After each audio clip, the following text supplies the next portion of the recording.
welcome to tonight's episode of Beyond Focus TV. I'm Lydia Patel, and as always, I have a very special guest for you, Jeff Lindor, founder of GroomedSuccess, who'll be with us for the next 30 minutes, so stay with us. You're watching Beyond Focus TV allows you to discuss contemporary topics affecting the Caribbean people on both a national and local level.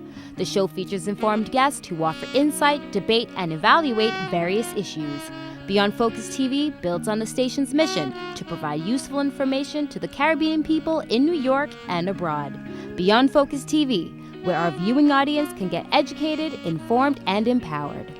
Welcome back. You're watching Beyond Focus TV. I'm Lydia Patel, sitting here with Jeff Lindor, founder of GroomedSuccess. Jeff, Hi. Welcome to the program. Thank you for having me. Thank you. Well, it's great to have you here. We love having entrepreneurs on. Yes. Especially when you're representing Brooklyn, representing, someone of the culture, definitely doing some great things. And by the end of the program, all of you at home will have some great information that you could definitely leave with. So let's dive straight into it, Jeff, before we get into what GroomedSuccess is. Let's kind of talk about a little bit about you and how this all kind of got started. Sure. Well, so the concept of GroomedSuccess actually started when I was in graduate school, and I took a social entrepreneurship class where I learned how to build an enterprise off of a passion of mine. So I was always passionate about fashion and always passionate about community. So I just merged those two worlds together, and hence why I called the company GroomedSuccess.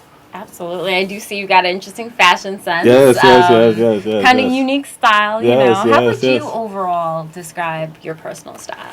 Well, like I say, that my personal style really stems off of my personality. So I'm a little bit outspoken and, a little bit out there. So, I have on, the ripped jeans while having the lapel pins and the, tie, etc. So it's a combination of trendy and also conservative at the same time, which is an oxymoron. I see that. I definitely see that. And like you said, it's kind of cool. I like when people you still kept certain classic elements. Yes. But then, just a little edge to it, just enough to make it, pop and stand out. Certainly. So fashion definitely has been something that you enjoyed throughout the years. Yes. And then, of course, you decided to make this come together as a business. Yes. When did you actually realize, I know you said postgraduate school. Yeah. But when did you realize that, hey, I can actually make money off of this? Well, so, the concept started, again, many years ago, and then I would host gentlemen's brunches and mixers and a number of different events where, my first event started out with about 70 guys, and then the last event, we had close to 300, right? So, it was essentially a movement that was being started. Then I was working full time while also managing the company. So then I had to make a decision to say, if I really wanted to take this to another level, I had to, give my all into it. So I left my job and, defined core revenue streams to the business, and, the rest is history. So let's talk about that life before GroomedSuccess. Yes. How was that? Sure. Well, it was pretty hectic, right? Because, managing a business while also, a full-time job, and I'm a family man, so I have a wife, 2 children, very active in my family, very active in my church, etc. So, I'm a community organizer by trade. So I had so many different hats that I was wearing. So, one calls me, people call me Mr. Community in a sense, right? So, I'm always out there in the community advocating on behalf of my people. So, I was always really just always active, and, so things have been, so GroomedSuccess is just an extension of who I was groomed to be, I would say. Interesting. And when did you officially launch GroomedSuccess? Well, so, and again, I've just kept on doing events, but I left my job last year, and it's been really great ever since. Because I was able to really focus on the business, put some core revenue streams behind it, and even raise some capital so that we can operationalize it to the next level. That's great. So let's kind of take it back a year ago. It probably was a little before. Let's say closer, just over a year ago, because you decided officially a year ago to stop working. Absolutely. How was that to actually make that decision? Because you get to a crossroad. You're like, Absolutely. yeah, I love what I do. Absolutely. But you have the security blanket of having that direct deposit right, in your bank. Of and course. that's a real decision to have to make to let go of that and actually say, you know what, I'm going to take it to the next level. So that means if you don't get up in the morning, there's no work, but there's also the risk of not having any money. Right, So kind right. of, let's actually talk about that to the viewers. Oh man. So, I'd say that I'm very fortunate to having an amazing family. Like my wife is extremely supportive. So I spoke to her first. And and then I also have some really great advisors, gentlemen that I confide in, and and then they helped groom me even before I left my job. And then, also where I was working as well, like I gave them a 2-month notice, right? So this wasn't an emotional decision. It was certainly planned, and I saved a lot. And, and again, I went back to the drawing board so I can have core revenue streams so that I can not only sustain my family, but then so that the business can, certainly grow and create models so that it can, even be a national brand. And what are some of the strains, of course, aside from the financial? But a lot of people, you watch Shark Tank, you watch all these programs, and you see you standing up there, you've got a minute or two to make your pitch, basically, and sell yourself to get these investors.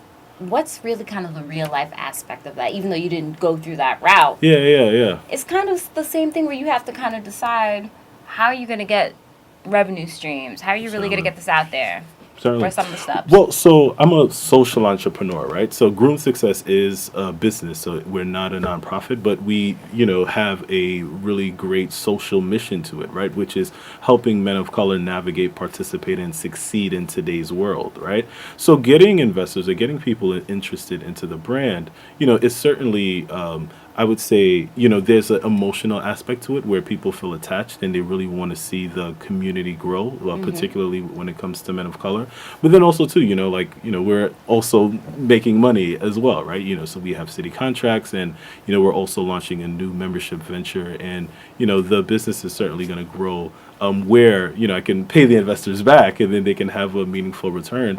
But then also, too, so that we can have, core revenue streams so that we can be sustainable for the foreseeable future. That's amazing. And kind of like with your family, your life partner, your wife, what's her take on all this? At first, did she think you were crazy? Does she have moments where she's like, what the heck did I get myself into? Well, I mean, yes and no, but she also seen results though, right?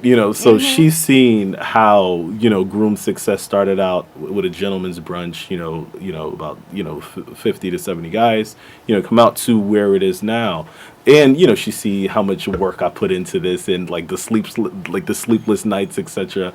But so I'm very I'm honored to have her by my side, helping me. But then I'm also giving her results so that she can certainly keep on supporting me. That's very true, and it does take a lot. You have to give up a lot financially, emotionally. It takes your time because you still want to be a father and partner. Absolutely.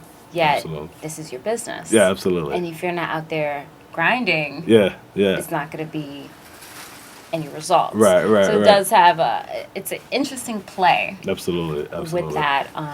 But again, fantastic results. But what we're going to do, we'll take a quick break. Sure. Be right back. We'll be right back with more. You're watching Beyond Focus TV. Stay with us.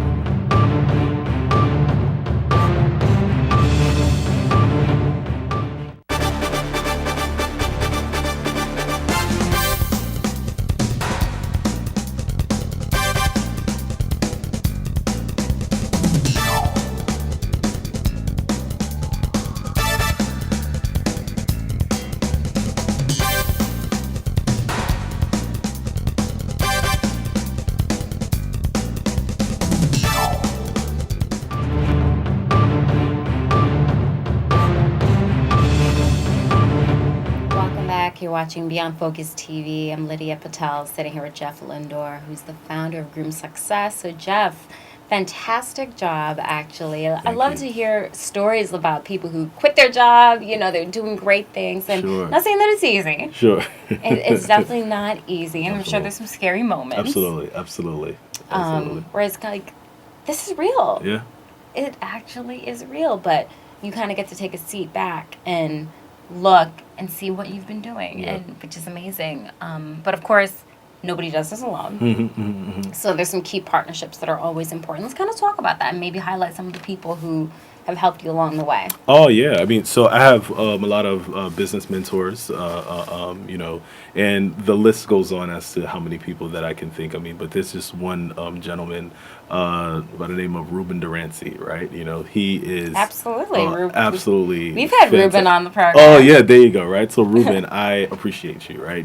Like he's someone whom, who sees the vision, and someone who I respect, and someone who is like a big brother to me, right?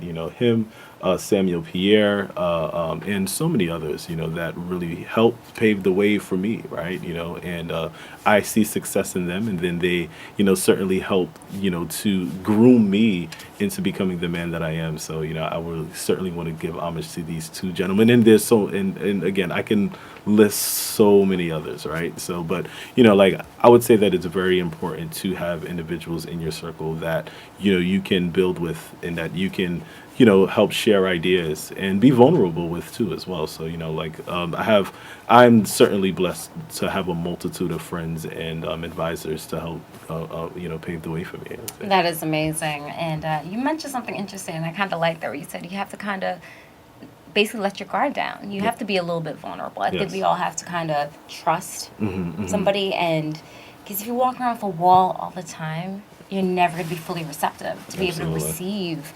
I guess, even some of the messages that are out there, because you have to be able to learn and listen to those who maybe done it. Absolutely. Other business people. So what you're doing, all the right steps. Yes, and of course, you mentioned you're involved with your church. Yes. So of course, I guess that's a good support network right there. Of course, absolutely. I mean, and again, like I'm very active in my church, I'm very active in my community, and I have a huge support network, right? Both of my parents are still very involved in my lives. My in-laws. I mean, I am certainly blessed with having a multitude of individuals that helps to, groom my life, right? And then hence going back into the brand, where I think that it's really good for self-development and spiritual development to have individuals and advisors to help pave the way for you. So I'm blessed by a million with having a number of people that helps to sustain me.